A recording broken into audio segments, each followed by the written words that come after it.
Everybody's watching Wednesday on Netflix right now, and we've talked about the influences of Greek mythology, inspiring the outcasts and their powers. Ajax as a Gorgon, Bianca as a siren, and Enid as a werewolf. But how could I forget the title character? Young Wednesday is a seer. She had inherited the power of foresight, prophecy, visions of the past and visions of the future. Now in the show, these visions are sometimes prompted by touching something significant, but I want to talk about the most notable seers in Greek mythology. We of course have to start off with Cassandra. Cassandra was a Trojan princess, and at the end of the Trojan War, the Greeks devised a plan to leave a gift as the wooden horse to the Trojans to say we forfeit. What the Trojans did not know was that that horse was full of Greeks, and bringing that horse into the city would spell the end of the Trojan War and the defeat of the Trojan.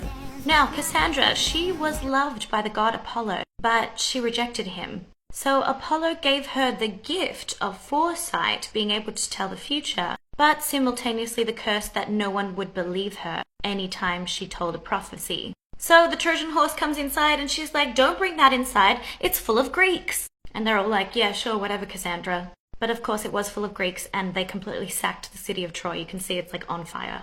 The next most famous seer, the Theban Tiresias. There are two versions about where he gets his gift of prophecy. The first being that he accidentally, or maybe purposefully, sees the goddess Athena naked. She punishes him by blinding him.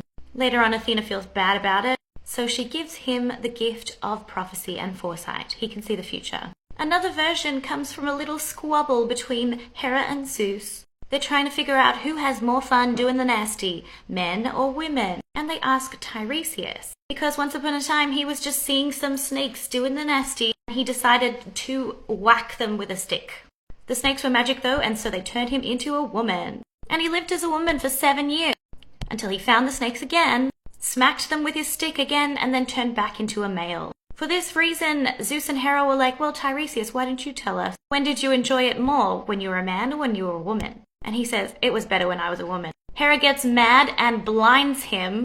Zeus feels bad for him and gives him the gift of foresight and prophecy. Now, the Oracle of Delphi was visited by people when they needed a prophecy and they wanted to know something about the future. Apollo would speak to them via this sort of medium, the Oracle at Delphi, which was usually a young woman and young priestess. But she was tripping balls, sitting on top of like a crack with noxious gas coming up, which is why she was like crazy and telling cryptic, prophecies. Much like Wednesday Addams, when she touches something, she goes, whoop, and does like a whole vision, taking over her entire body.